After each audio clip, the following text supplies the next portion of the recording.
Wi-Fi Sheep would like to say a huge thank you to all of you that kindly support us. Help us continue to bring new videos like this. Join patreon.com/Wi-Fi Sheep from just $1 a month. Hello and a warm welcome back to youtube.com/Wi-Fi Sheep with me, Tom. Now, many of you will already know that my favourite retro computer is the Acorn BBC Micro. And for many, this 8-bit school-age relic will be considered their first introduction to Acorn and also to computers in general. Of course, the 1981 BBC Micro was not Acorn's first commercial product, although for many it is considered to be. Certainly the first you might have heard of. But what about the last? Well, for many that would fall to the Acorn RISC PC. But like the BBC Micro, the Acorn RISC PC was not actually the last Acorn product, but it was very much the swan song for the company, that at the time, in the mid-90s, was under the ownership of Italian PC manufacturer Olivetti. The RISC PC isn't really well known outside the UK. Like the BBC Micro, it found its place in some schools, but not all. Now, I have a donated RISC PC, which has been with me for a few years now, and I really want to get running again. The problem is spares are hard to come by and very expensive online. The second issue is these machines suffer from battery leaks, which literally destroys them, meaning many are not working and have just rotted away, even in warm storage. Having a preserved working example for me is now a priority, and very recently I've had a donation of a second RISC PC unit from channel Patreon backer Eric Stubbs. So I might now have enough parts to build a working system. This video is sponsored by PCBWay.com, offering services such as 3D printing, injection moulding, CNC machine tooling, sheet metal fabrication, and of course turnkey PCB manufacturing. Take a look at PCBWay.com/projects and all the amazing things people are creating with PCBWay's wide range of production tools and services. So don't miss out. Sign up for your free account today at PCBWay.com. Details and links are in the description. So the eagle-eyed amongst you may have noticed that I've put down a towel. It's actually a dog towel, believe it or not, and I'm wearing gloves. And there's a reason for that. But here is the new donated unit, and let me just get that out.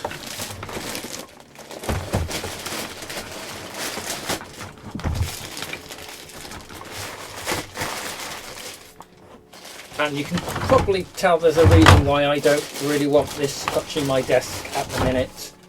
If I can get it off its oh,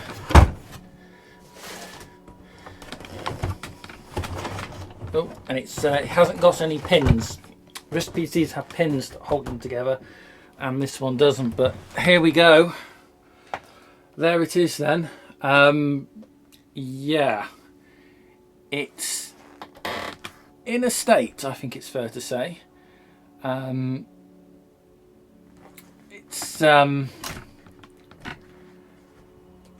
Yeah, I believe this unit has been exposed to almost outside conditions. I think it's had a trip and a skip at one point.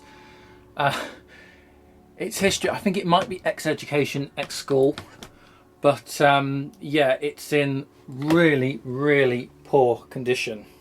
Okay, so I've got two cameras. I've got an overview from the overhead camera, which is just off main camera here, and obviously the main camera of this view. Let's put my gloves back on, and I'll show you inside. And we'll just take a look to see what we're working with, if there's anything salvageable. So, as I mentioned, there's no securing pins. So RISC PCs actually all pull apart. The cases are all plastic and the chassis are plastic on these. So that's the lid, and it's not too bad underneath. It has this grey shielding paint underneath. So let's have a look inside. And actually, I mean, it's very, very rusty. You can see the rust damage, but it doesn't look too bad. I'm looking at the board really. It smells very damp though, so this machine has been wet. So let's see if we can just pull the next slice off. There we go. And you can see there's some corrosion damage. So, and yeah, there's a lot of I can show you that. There's a lot of damage where the optical drive and floppy drive have got wet. The floppy drive might clean up, maybe. I'm just going to try and stack that to the side. This has a horrible musty smell, but this has been with me since Wednesday night. It's now Friday afternoon, so I'm just seeing if there's actually anything holding this board in, because I don't see any screws. So power supply isn't in, something holding the power supply, but let's see now. So there's this Molex type connector. If I can get that out. Let's take some, we've got some loose ribbon leads here that we'll just take out for the minute. So I need to get that connector out. So this here, that's the ARM processor. So RISC PCs were ARM desktop computers from the 90s. That is the VRAM. And then you've got two RAM, or main system RAM there. And I'm looking at the board. I don't know.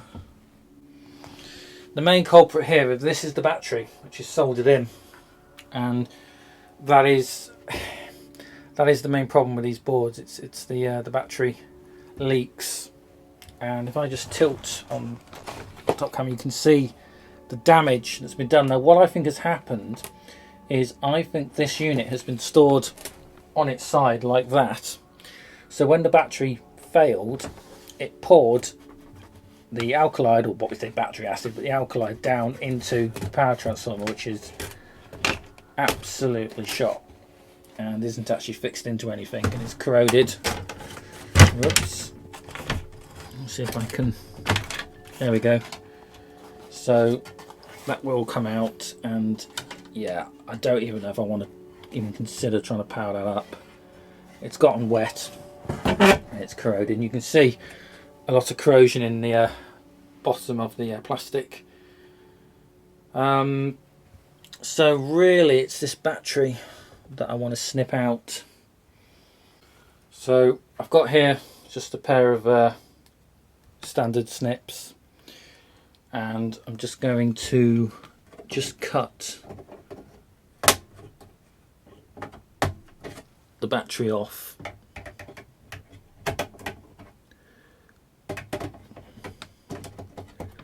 I can get the last one.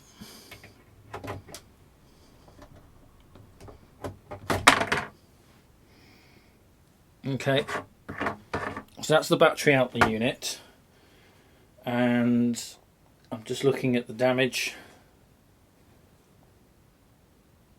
I could almost do a brush, just to a paintbrush here, just to brush the corrosion away. Let's have a look. How's it looking? I mean, considering everything, it doesn't look... Well, he says it doesn't look too bad.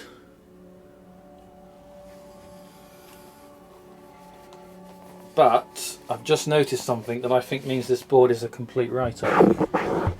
Correct me if I'm wrong here, but isn't that there a scorch mark? As if that chip's actually exploded. And that's a burn mark. Because there's another one over here. I'll just bring this into view on the top camera so you can see.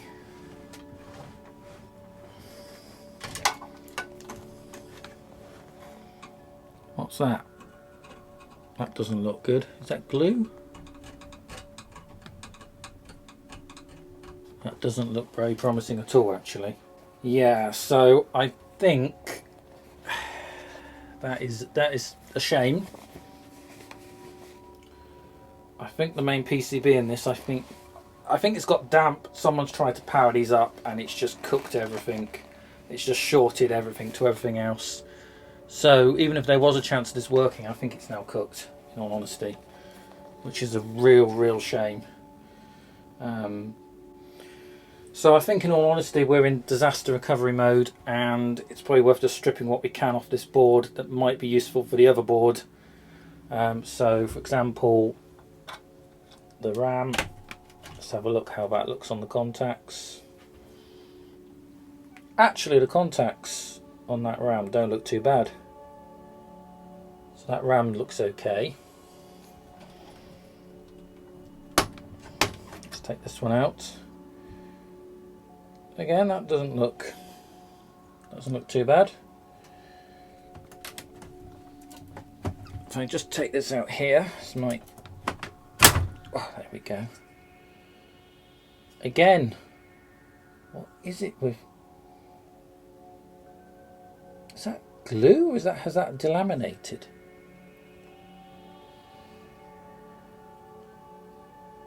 Well, we might be able to test that card, but that is an ARM, or was an ARM card. But that blob, what is that blob there? This here is a networking card, and that might be alright. That looks okay. Again, I do have one of these with the other RISC PC, but it doesn't seem to work, and I don't know if it's to do with CMOS setup or what, but it doesn't work. You've got two RISC OS 4.39 ROMs. The RISC PC had its operating system on EEPROM, so it could boot without needing a hard drive, which was one of those sort of neat features about the RISC PC design. And then, let's see if we can get this video RAM out. And the video RAM looks fine, actually. The one I had damage, as if the socket was damaged. So I should probably try lifting these ROMs out as well, assuming they're okay. Let's see if we can get these connectors out. Got Molex type, so yeah, that one's out there.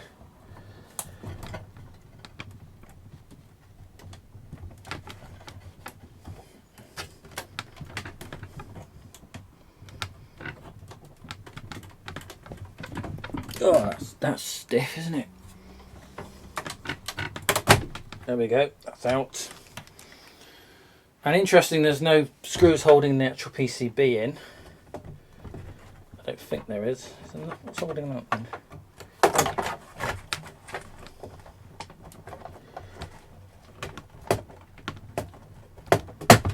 Right, I'll pull two tabs away.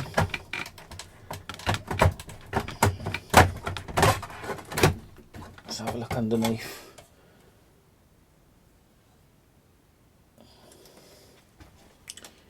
It does look quite clean underneath, so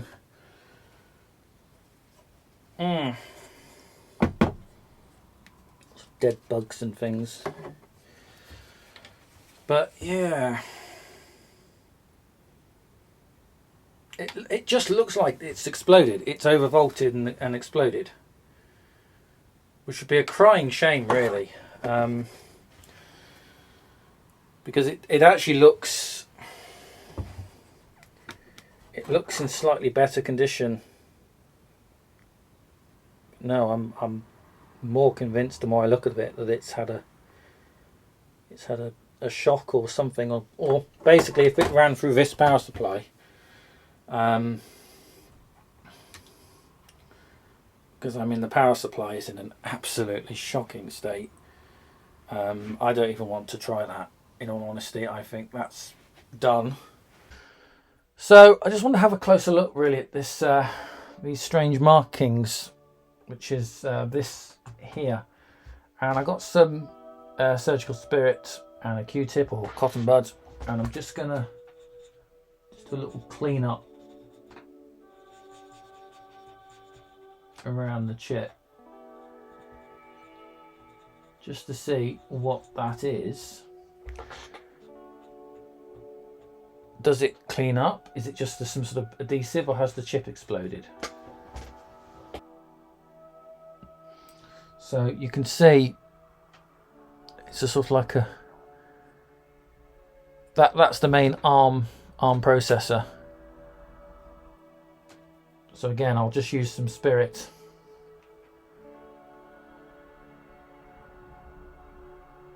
And just clean, see what that does.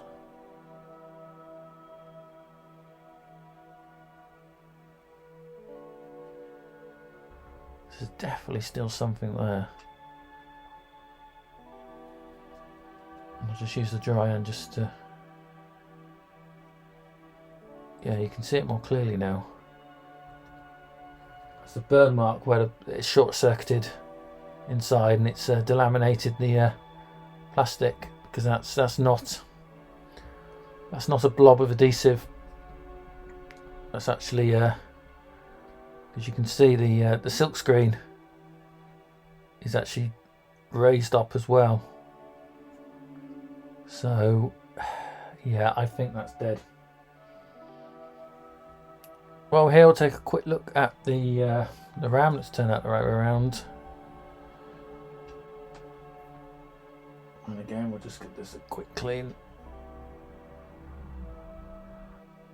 It looks okay, and all the pins look all right. All saying that, there's a bit of, what's that there?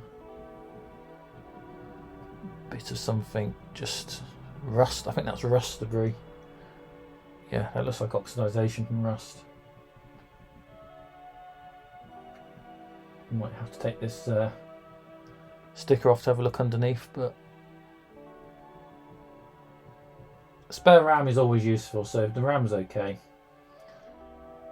So I'm just back here on the main PCB, and I'm looking at these two RISC-OS 4 ROMs and just wondering if I can lift them. I've got a flat-headed screwdriver. I don't have a proper chip lifter, so we'll have to try and do this if we can with a oh, that wasn't particularly well done. Okay, I bent a couple of pins up, but it's actually not looking too bad. There is a dent on the label, but that's the hole, I think, where you'd flash. I'm trying to figure out these. Well, we can test these ROMs, see if they'll actually do anything. Oh, God, they're very, very crusty. Actually, look here, I've noticed the socket is broken. So that wasn't me. It's not a big issue if these don't work again. I don't intend to use them, but yeah, they're not great. So these are all the parts I've salvaged from the unit. Hopefully many of these still work and can be used as spares.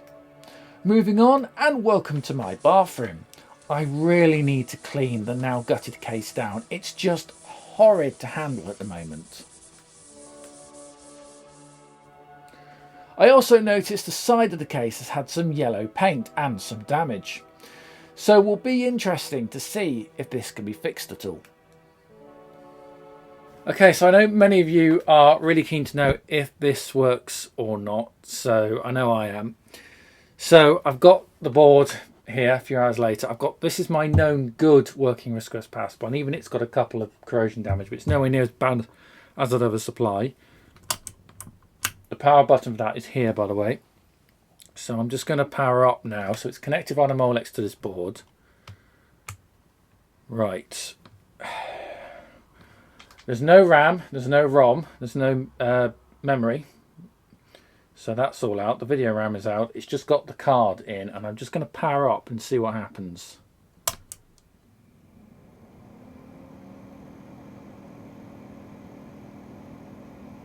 Okay.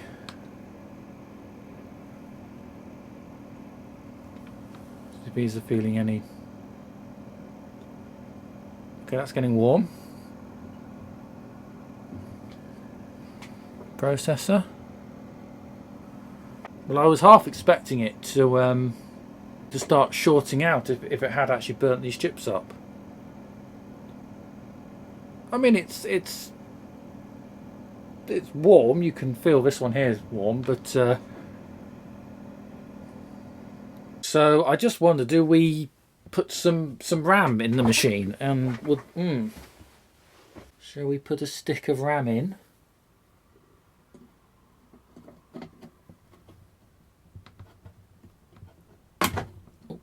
There we go. Power back up.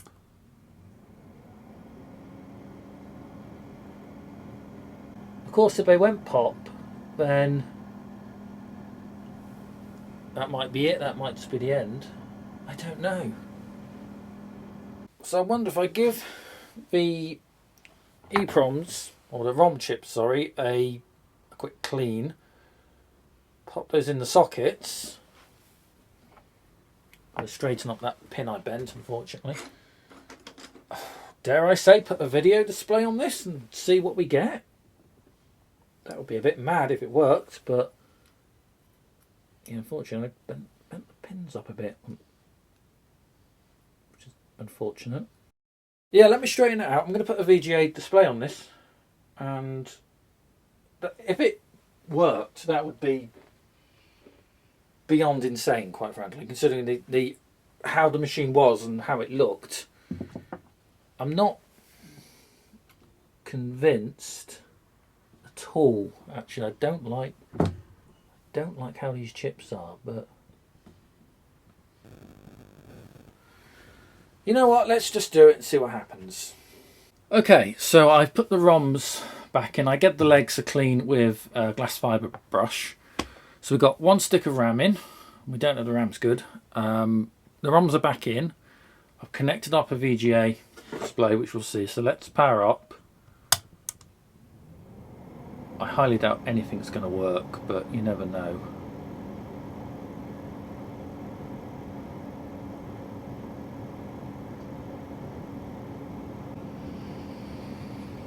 No.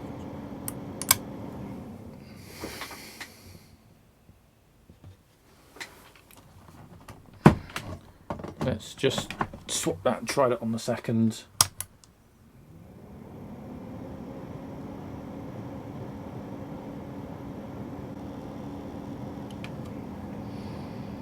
No, unfortunately I'm not getting anything.